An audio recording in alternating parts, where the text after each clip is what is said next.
और होना चाहिए, जिंदगी का एक नियम आपके जीवन में होना चाहिए। हम तो आप लोगों से भी कहेंगे कोई बड़ा नियम नहीं ले सकते, तो एक नियम अपने जीवन में ले लो कि मैं सुबह उठते से ही सबसे पहले अपने मुख से श्री शिवाय नमस्तुभ्यं बोलूं।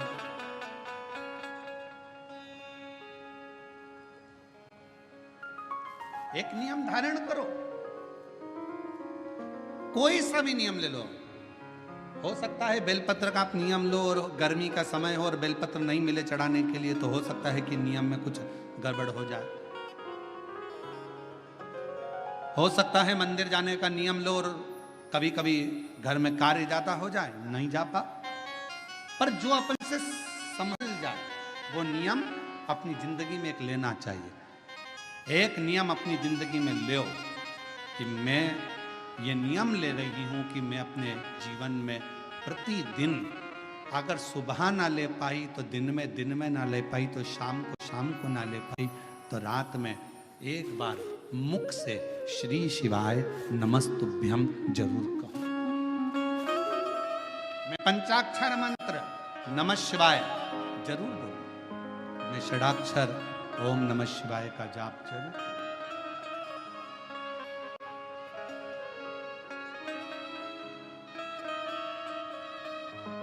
अपने भीतर उस नियम को ढालो। श्रेष्ठ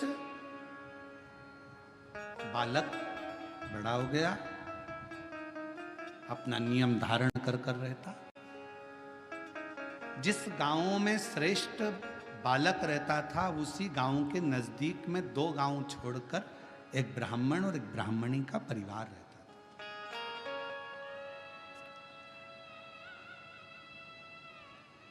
महाराज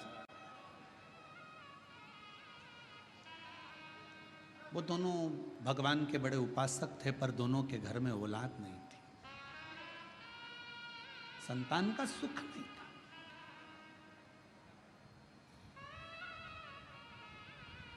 कई माताएं ऐसी बैठी हैं, कई पुरुष ऐसे बैठे हैं कि जो भगवान के मंदिर जाते हैं तो भी मन में आता है कि भगवान हमारी क्यों नहीं सुन रहा। क्या सारा दुख हमारी ही किस्मत में लिख दिया?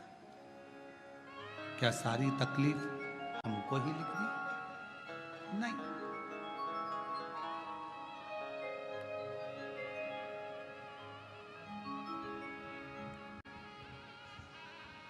कभी ये विचार ना लाए, तेरे मंदिर में आना मेरा काम है और मेरी बिगड़ी बनाना तेरा। आप अपने मन में श्रेष्ठ विचार को लेकर आओ कि बाबा एक ना एक दिन अच्छा करेगा, एक ना एक दिन मेरे जीवन में सुख का पल आए।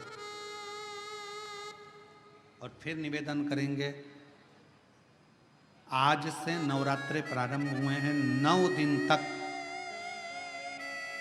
ये गुप्त नवरात्रे के 9 दिन, अगर आपको ऐसा लगता है कि शिवजी आप बाबा मेरी नहीं सुन रहा, बहुत संघर्ष का जीवन चल रहा है, बहुत परेशानी का जीवन चल रहा है, बहुत कष्ट का जीवन चल रहा है और कोई मंजिल, कोई राह, कोई मार्ग दिख ही नहीं रहा,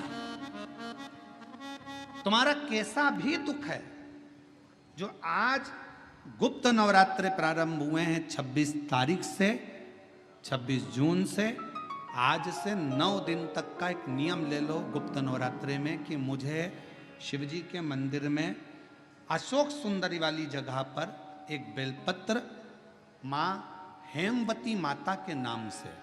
कौन सी माता? हेमवती। माँ हेमवती के नाम से एक बेलपत्र अशोक सुंदरी वाली जगह पर समर्पित करूंगी। 9 दिन का एक नियम धारण करो और 12वें या 15वें दिन आप देखिए आपका जो दुख है मेरा बाबा उसको काट कर ही रहे। गुप्त नवरात्रे जो आज से प्रारंभ हुए हैं, गुप्त नवरात्रे जो आषाढ़ महीने का ये गुप्त नवरात्रा है, इस नवरात्रे में हेमवती माता का स्मरण करना, एक बेलपत्र का पूजन करना या एक बेलपत्र के वृक्ष के नीचे आप 9 दिन तक भी अगर मंदिर तक भी नहीं जा सकते, मंदिर में आप बेलपत्र रखने नहीं जा सकते, तो आपके घर के आंगन में, द्वारे पर, बगीचे में, आपके घर के Flying to Thailand, the digital arrival card is now mandatory for Indians. Get yours in less than 5 hours. Apply now. एक बेलपत्र का पत्ता रखकर भी अगर आप उस पर के घर के पास अगर कोई बेलपत्र का पौधा है, वृक्ष है, उस बेलपत्र के वृक्ष के सामने एक बेलपत्र का पत्ता रखकर भी अगर आप उस पर जल चढ़ा रहे हैं या पूजन कर रहे हैं हेमवती माता के नाम से, तो उसका फल आपको मिलेगा।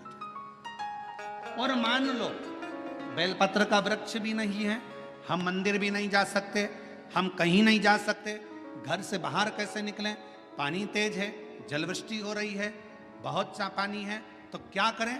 अपने घर में जो शिवलिंग है, तुम्हारे घर में अगर जो शिवलिंग है, तुम्हारे घर में जो शिवलिंग विराजमान है, उसी शिवलिंग के साक्षी में, सम्मुख में भी अगर हेमवती माता का नाम लेकर अगर एक बेलपत्र समर्पित करोगे 9 दिवस तक, तो उसका फल मिलेगा जरूर, उसका फल मिलेगा।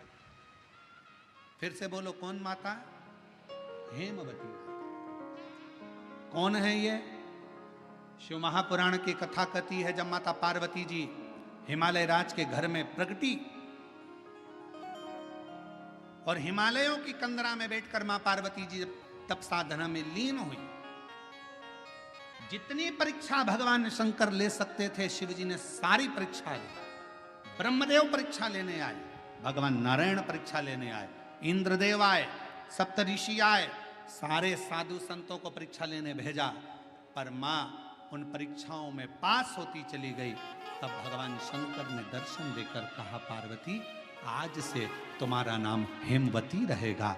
सुनो पार्वती, तुम्हारे इस नाम की आराधना जो तुम्हारे गुप्त स्वरूप में करेगा, उसको मनवांछित फल की प्राप्ति हो जाएगी। और वो फल, आज कथा अगर प्रारंभ हुई है और आप लोगों को मौका मिला है, तो इस कथा का स्मरण अपने जीवन में जरूर करें। क्या पता भोलेनाथ जी ने बेजापुर वालों पर भारी कृपा करी है, बहुत बड़ी कृपा करी, जो नवरात्र में कथा मिली और आप लोगों को ये कथा का चरित्र श्रवण करने को पहले दिन ही मिल गया। बीच में मिलते तो 2-3 दिन निकल गए होते।